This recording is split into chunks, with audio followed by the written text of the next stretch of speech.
All right, y'all, welcome back to the show. It's Anti-War Radio. Our next guest is James Bovard, Jim Bovard, same difference, JimBovard.com, and especially JimBovard.com/blog is the website, and he wrote the books, The Farm Fiasco, The Fair Trade Fraud, Feeling Your Pain, Freedom in Chains, and I'm trying to remember more from the Clinton years. I know there's more. I can't remember them all. And then, of course, the Bush betrayal and terrorism and tyranny, then the Bush betrayal, and then Attention Deficit Democracy, which if you haven't read Attention Deficit Democracy, tell someone that you love to get it for you for Christmas, because it's really good. Hey, Jim, welcome to the show. Hey, Scott, thanks for having me on. I really mean that, too. I really dug that book, man. That was great work. Hey, well, thanks. Hey, Scott, it's funny, to be hearing the ads before the show to hear Ernie Hancock doing a pitch for his radio show. Ernie is the one guy who makes you sound mellow. Yeah, that's probably true. In fact, I wanted to say, too, and I completely spaced it out on the way in from the break, that I didn't get a chance to finish saying, so I wanted to finish saying how appreciative I was of Ernie for having me at the Freedom Summit over the weekend, and how cool it was to meet Stephen Molyneux and Butler Schaefer, and I got to sit and have lunch with Butler, and that was really cool, and it was good times, man, and so I don't know when the videos are coming out, but there are a lot of really great speeches comparing America to Rome and the Soviet Union and all the corruption, and people singing songs about guns, and it was awesome, man. I had a great time. Well, the stories I've heard, Rome had better orgies. Yeah, although I don't know, man. But the Soviets probably had worse.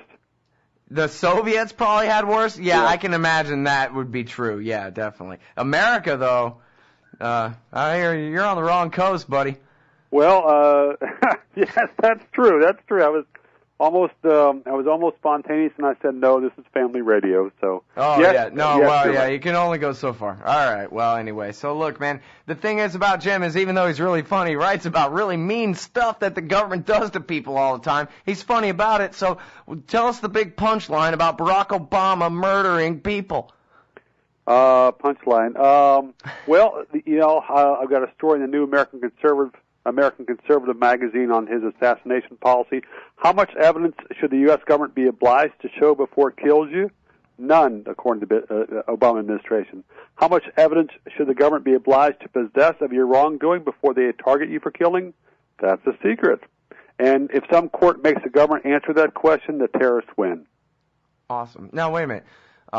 Is this an old MP3 that somehow got stuck back in the loop? Because it sounds like you're talking about George W. Bush, say, 5 years ago. Well, Bush had the same kind of doctrine. Bush's folks did not push it as blatantly in public, but there was testimony by the stooge who ran Office of Legal Counsel in early 2006, closed testimony on Capitol Hill, saying that that Bush could order an assassination here in the U.S. Newsweek picked up on that, and nobody else bothered to print about it because it was classified testimony, so we shouldn't worry about it. But no, I mean this, and yet the Obama people have taken this beyond classified testimony, and now it's the law of the land, according to the White House, which I guess is the ultimate authority on law, as long as they keep their secrets. Right. So now Bush, I guess you're saying there was this one bit of testimony. If they did deliberately target American citizens for murder, they try to keep it secret. Of course, there was the assassination in Yemen of a bunch of guys in a truck, and they spun it at the time that they were going after this other guy, and the American, hey, he shouldn't have been in the truck with that guy, but that's the way it goes.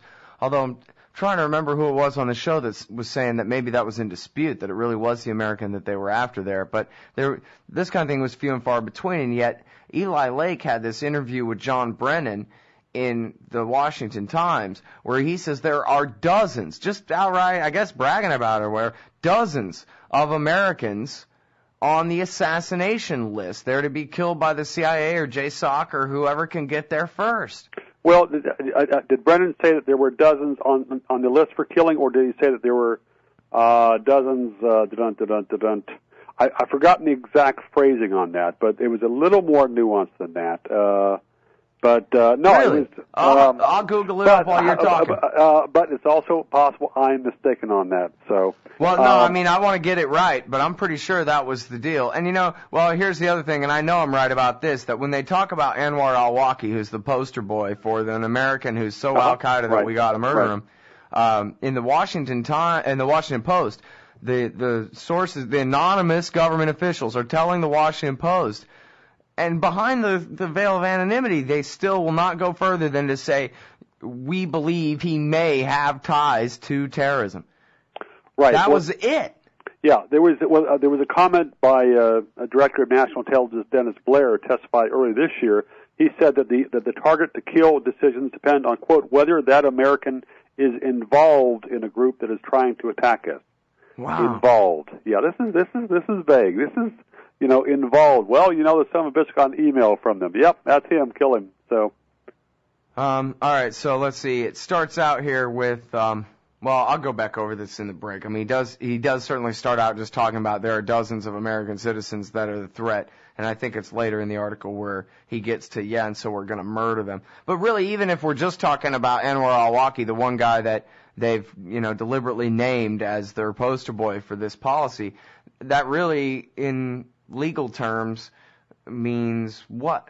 I mean, is this the same thing as if they can do it to him, they can do it to you, or is it different maybe? Well, the thing that's important is that the Obama team, like the Bush team, thinks of the entire world as a battlefield for the war on terrorism, and thus the same standard would apply for killing somebody in Yemen, which the same standard could apply for Iowa or North Dakota. So, I mean, it might be more important to avoid witnesses, but it's amazing that the media asks so little evidence when the government does do one of these whack jobs. Well, remember when they arrested the Lackawanna Six, who were the guys who were my goodness, the guy in Yemen's friends, actually. And Dick Cheney wanted to use the army to go and invade this New York town to arrest these guys. And apparently it was just Buffalo, Bush's feelings that overrode it or something. Well, this is typical of how the government tries to convince us that these folks. Well, it's the same thing that some big city police departments do. They send in this SWAT team for a routine search warrant to try to convince people, well, this is such a dangerous situation. But it's the government itself that makes it vastly more dangerous than what it is. Yeah, well, but it's the legal precedent set. It's the the pit and the pendulum or whatever, where it's on its way. It ain't quite here yet. We're not feeling it. But then I'm reading Matthew Rothschild in The Progressive over and over again. He's reporting on this Northern Command and, 3,000 hardened Iraq War veterans, active duty veterans in the Northern Command that includes the United States. And now they're saying that the Obama team is really ratifying, it seems, the policy that you wrote about all those years in the Bush years, that, the president can do whatever he wants. I guess occasionally they cite the authorization to use military force, but this doesn't sound like it's based on that, really. Well, actually, I think some of the folks, are you talking about the Northern Command or the assassination policy? Either or. The mixture of the two is what I'm afraid of, you understand? Something which has changed as far as the concerns about the Northern Command, since the GOP took over half of Congress, I'm sure they'll do really vigorous oversight on this. Well, it's a big government program, and we know they're against that. Yeah, it's just, it is amazing how few people in the GOP give a darn about even knowing what the government's doing. I mean, it seems like most of them would certainly prefer that nobody knows what the government's doing, including themselves. Yeah. I always prefer it when they're out of power and they can at least pretend, like we got some good things out of those Waco hearings, right? Because they were out of power at the time. There was some good dirt. Yeah, some good dirt, indeed. Hey, everybody should watch all those Mike McNulty films about that if you never have. The Rules of Engagement, A New Revelation, and The Fleer Project. Just had to work that in there. We're talking with Jim Bovard. He's the author of every book that was ever written. We'll be right back. All right, y'all, welcome back to the show. It's Anti-War Radio. Why is that so dang quiet? I got Jim Bovard on the line. He's the author of Attention Deficit Democracy, something in there about the battered citizen syndrome. I think you're right, Jim. We just somehow get convinced that they do this to us because they love us. Something like that. It's sort of like a bad SM joke. Yeah, it works. Well, I looked up that Eli Lake article, and you're right. He says there are dozens of Americans on the list of bad guys around the world. Okay. And, yeah, we reserve the right to kill them if we feel like it, but he doesn't say that they're all on the list to be killed right now. Well, then it's good that they're moderate.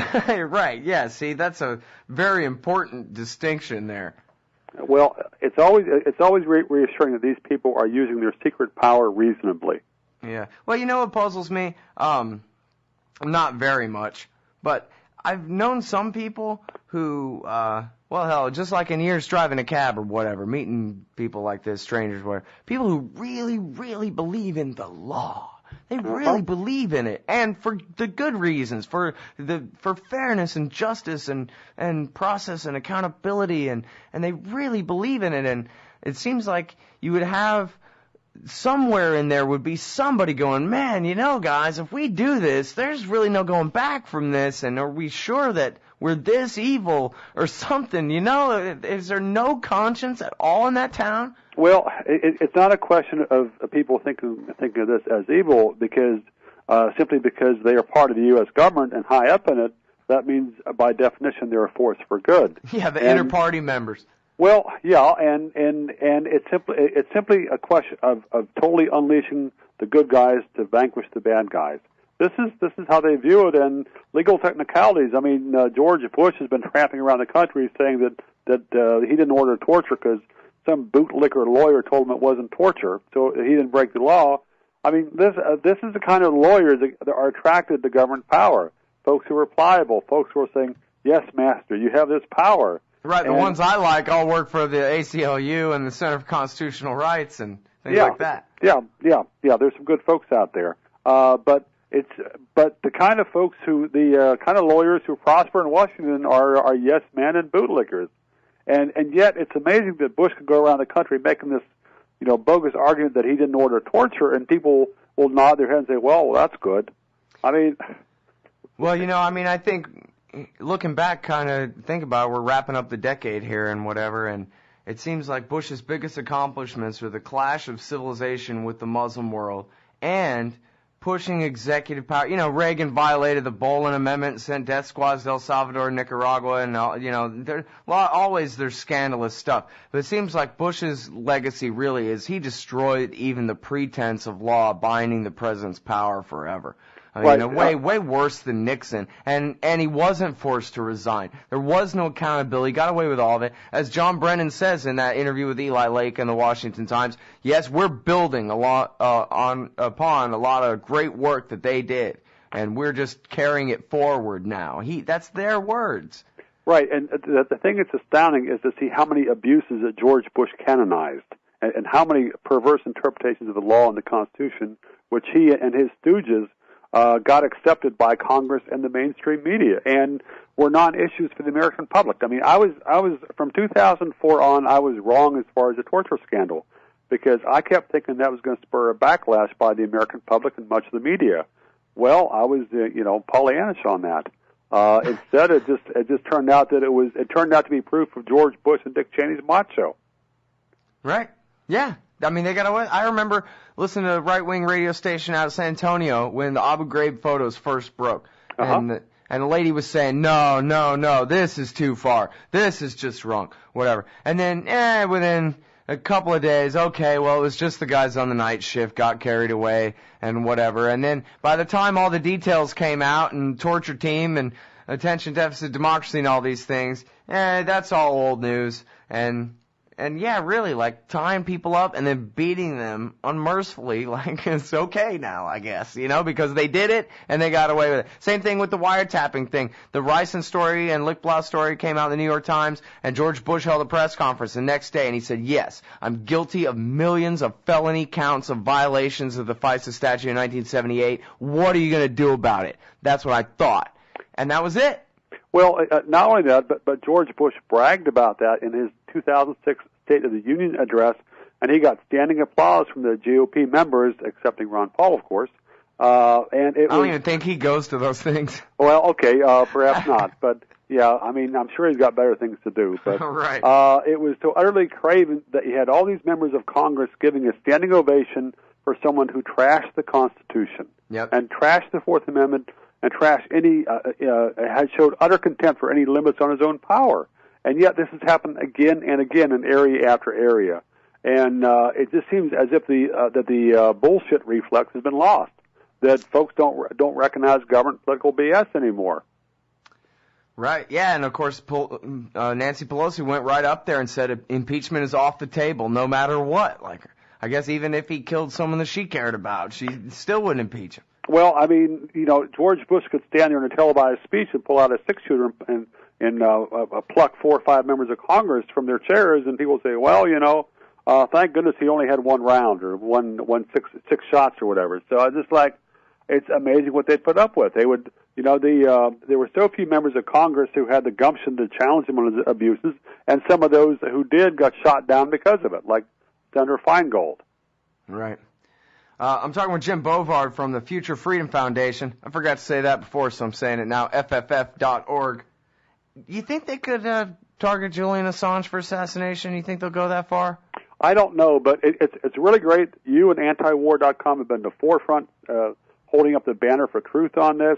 I mean, I have been outraged by the stampede for killing the guy when all he did was expose how the U.S. government is lying and abusing Americans, the American system of the political system, and the entire world in so many ways. And if telling the truth deserves a death sentence, then there's a lot of people who should be, added to the list. But it's amazing to see there's been so little backlash in the U.S.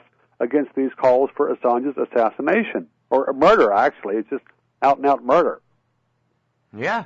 Well, and in the media, too, I mean, this is their First Amendment, right? That whole, I got a press pass, man, I'm allowed through this yellow line or whatever. This is their own freedom that they're turning against. You can't get the guys on, I read Glenn Greenwald had this whole thing about what Wolf Blitzer said in defense of the state, and oh no, are you going to fix the leaking fast enough and whatever? But the only thing I saw Wolf Blitzer was he was interviewing a coward hiding in a silhouette in shadow, saying, yeah, Bradley Manning's gay, all right. And I'm going, man, this is all they can do. This is the WikiLeaks story. This is what they found in those documents, is that Assange is a rapist and Bradley Manning is gay. And well, the thing about that rape. What about free speech, man? Well, the thing about the rape thing, it looks like the Interpol was basing half its case on a broken condom. I mean, seriously. I mean, according to what the press has said, there are 2 women, and the first one said she consented, but after the condom broke, she didn't want to keep going, and so that's the basis of her complaint. So I am wondering if Interpol is going to start going after anybody who had a broken condom. That's funny, man. I don't know. Why not? I guess as long as they're publishing secrets. And, the thing is, to me, too, is the unreality of it. They're talking about prosecuting Assange for treason. Well, look, Assange isn't even an American. We can just stop right there. How ridiculous is that? Now they're going to pass another law designating WikiLeaks as a terrorist organization. It's a terrorist organization because it told the truth about the U.S. government. I really think I agree with Anthony Gregory and Ramondo and others who have said, you're either good on WikiLeaks or screw you, man. This is the dividing line if you believe in freedom or you don't. Hey, you're bad on this issue. You're with the Tories. You're on the side of the King of England. You ought to go and live with them with Benedict Arnold. Well, and there's a lot of people who I hope leave and make that trip. I know, me too. A lot of people. Let's see, there's 310 million something of us now, and it's probably 60 at least % there. Well, you can't get people to say, wait a minute, free speech, guys. You can't even get that out of them anymore. Well, there was a point you mentioned about the press pass earlier. Keep in mind that the thing that dominates a lot of journalist perception is that press pass is issued by the government. So, right. I mean, seriously, this is how they view things. Got to stay in that club. You got it. Yep. That documentary, Buying the War by Bill Moyers, he has Dan Rather saying, you don't need a memo that reminds you that these are multi-billion-dollar corporations that have enormous interest in keeping D.C. happy. because it can destroy them. Nobody needs to remind you. That's just the law. That's how it is. All right. Well, anyway, we're all out of time. Thanks very much for joining us on the show today, Jim. It was great. Hey, thanks, Scott. That's Jim Bovard. He's got a new one in the American Conservative Magazine.